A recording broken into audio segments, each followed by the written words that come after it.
ಧರ್ಮಸ್ಥಳದಲ್ಲಿ ಹೂತು ಹಾಕಿರುವಂತಹ ಪ್ರಕರಣಕ್ಕೆ ಸಂಬಂಧಪಟ್ಟ ಹಾಗೆ ಟ್ವಿಸ್ಟ್ ಮೇಲೆ ಟ್ವಿಸ್ಟ್ ಮೇಲೆ ಟ್ವಿಸ್ಟ್ ಕೂಡ ಸಿಗ್ತಾ ಇರುವಂತದ್ದು ನೀವು ಕಂಪ್ಲೀಟ್ ಆಗಿ ಗಮನಿಸ್ತಾ ಇದ್ದೀರಾ ಏನೇನೆಲ್ಲ ಆಗ್ತಾ ಇದೆ ಅನ್ನುವಂತಹ ವಿಚಾರದಲ್ಲಿ. ಅಂತ ಹೇಳಿದ್ರೆ ಬುರುಡೆಯನ್ನು ತಂದಿರುವಂತದ್ದು ಯಾರು ಅನ್ನುವಂತಹ ವಿಚಾರದಲ್ಲಿ ಒಂದು ಯಕ್ಷ ಪ್ರಶ್ನೆ ಕೂಡ ಇತ್ತು. ಅಂತ ಹೇಳಿದ್ರೆ ಪತ್ರಿಕೆಯಲ್ಲಿ ಕೂಡ ನೋಡಿದೆ ನಾನು, ಅದು ಯಾವುದೋ ಒಂದು ಲ್ಯಾಬ್ ಇಂದ ತೆಗೆದುಕೊಂಡು ಬಂದಿದ್ದಾರೆ ಅನ್ನುವಂತಹ ವಿಚಾರದಲ್ಲೂ ಕೂಡ ಹೇಳಿರುವಂತದ್ದು. ಅದು ಲ್ಯಾಬ್ ಇಂದ ತಂದುಕೊಂಡು ಬಂದಿರುವಂತದ್ದು ಅಲ್ಲ, ಸ್ವತಃ ವಿಠಲ್ ಗೌಡ್ರೆ ಒಪ್ಪಿಕೊಂಡಾಗೆ ನಾನೇ ಆ ಬುರುಡೆಯನ್ನು ತಂದುಕೊಂಡಿದ್ದೇನೆ ಅನ್ನುವಂತಹ ವಿಚಾರದಲ್ಲಿ SIT ಅವರ ಜೊತೆಗೆ ಒಪ್ಪಿಕೊಂಡಿರುವಂತದ್ದು ವಿಠಲ್ ಗೌಡ್ರು. ಸೊ ವಿಠಲ್ ಗೌಡ್ರ ಮಹಜಾರು ಪ್ರಕ್ರಿಯೆ ಈಗ ನಡೀತಾ ಇದೆ. ಈ ಬುರುಡೆಗೆ ಸಂಬಂಧಪಟ್ಟ ಹಾಗೆ ಗಿರೀಶ್ ಮಟ್ಟನ್ ಅವರಾಗಿರ್ಬೋದು, ಜಯಂತ್ ಟಿ ಆಗಿರ್ಬೋದು, ಅಥವಾ ಅಭಿಷೇಕ್ ಯೂಟ್ಯೂಬರ್ ಆಗಿರ್ಬೋದು, ಇವರುಗಳನ್ನೆಲ್ಲ ವಿಚಾರಣೆ ನಡೆಸಿದ್ರು ಯಾರು ಬುರುಡೆ ತಂದಿರುವಂತದ್ದು ಅಂತ ಹೇಳಿ.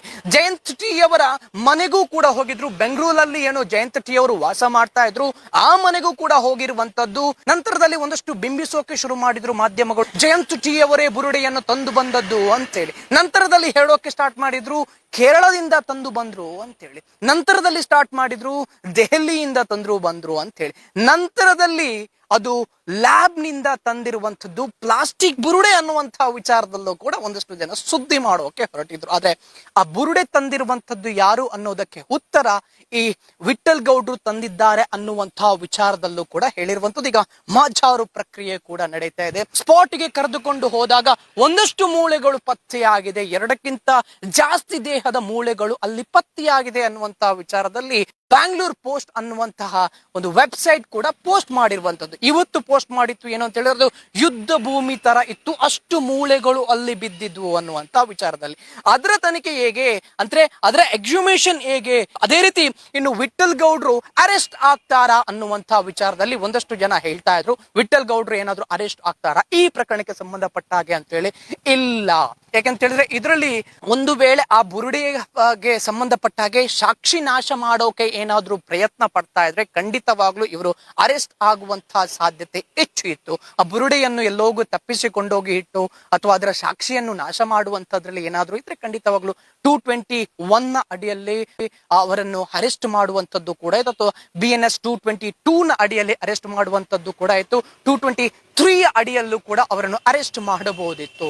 ಯಾಕೆಂತ ಹೇಳಿದ್ರೆ ಸಾಕ್ಷಿ ನಾಶ ಮಾಡ್ತಾ ಇದ್ರೆ, ಬುರುಡೆ ಸಿಕ್ಕಿ ಪೊಲೀಸರ ತನಿಖೆಯ ದಿಕ್ಕು ತಪ್ಪಿಸ್ತಾ ಇದ್ರೆ ಅದರಲ್ಲೂ ಕೂಡ ಅವರನ್ನು ಅರೆಸ್ಟ್ ಮಾಡಬಹುದಿತ್ತು. ಯಾವುದು ಮಾಡಿಲ್ಲ. ಬುರುಡೆ ಸಿಕ್ಕ ನಂತರ ಹೋಗಿರುವಂತದ್ದು ಅದು ಸುಪ್ರೀಂ ಕೋರ್ಟ್ಗೆ. ಹೀಗಿರ್ಬೇಕಾದ್ರೆ ಅವರನ್ನು ಅರೆಸ್ಟ್ ಮಾಡುವಂತದ್ದು ತೀರಾ ತೀರಾ ತೀರಾ ಕಡಿಮೆ ಅನ್ನುವಂತಹ ವಿಚಾರದಲ್ಲೂ ಕೂಡ ಬ್ಯಾಂಗ್ಳೂರ್ ಪೋಸ್ಟ್ ಅಲ್ಲಿ ಪೋಸ್ಟ್ ಕೂಡ ಮಾಡಿದ್ರು.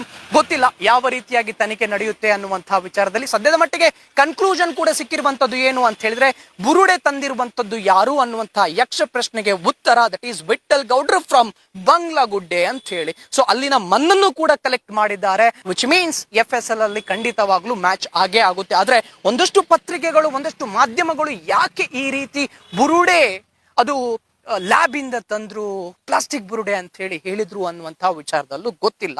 ಇಲ್ಲಿ ನೋಡ್ತಾ ಇದ್ರೆ ನಿಮ್ಗೆ ಗೊತ್ತಾಗುತ್ತೆ ಅಂತ ಹೇಳಿದ್ರೆ ವಿಠಲ್ ಗೌಡ್ರನ್ನು ಕೂಡ ಮಹಜಾರು ಪ್ರಕ್ರಿಯೆಯನ್ನು ಮುಗಿಸಿ ವಾಪಸ್ ಕರೆದುಕೊಂಡು ಬರ್ತಾ ಇದ್ದಾರೆ. ಒಂದಷ್ಟು ತಾಸು ಆ ಬಂಗ್ಲಗುಡ್ಡೆಯ ಮೇಲೆ ಇದ್ದಂತಹ ಬುರುಡೆ ಏನಿತ್ತು ಅದರ ಮಹಜಾರು ಪ್ರಕ್ರಿಯೆಯನ್ನು ಮುಗಿಸಿ ವಾಪಸ್ ಬರ್ತಾ ಇರುವಂತಹ ದೃಶ್ಯ ಮತ್ತೆ ನಿಮ್ಗೆ ನೋಡಿದ್ರೆ ಗೊತ್ತಾಗುತ್ತೆ. ಒಂದಷ್ಟು ಕಡೆಗಳಲ್ಲಿ ಮಾರ್ಕ್ ಅನ್ನು ಮಾಡ್ತಾ ಇದ್ದಂತಹ ರೀತಿಯಲ್ಲಿ ಕಾಣ್ತಾ ಇತ್ತು. ಅಂತ ಹೇಳಿದ್ರೆ ಬಂಗ್ಲಗುಡ್ಡೆಯ ಮೇಲೆ ಇದ್ದಂತಹ ಈ ಬುರುಡೆಯ ಮಹಜಾರಿಗೆ ಹೋಗಿರುವಂತದ್ದು ಕೆಳಗಡೆ ಒಂದಷ್ಟು ಜನ ಕೂಡ ಇದ್ರು.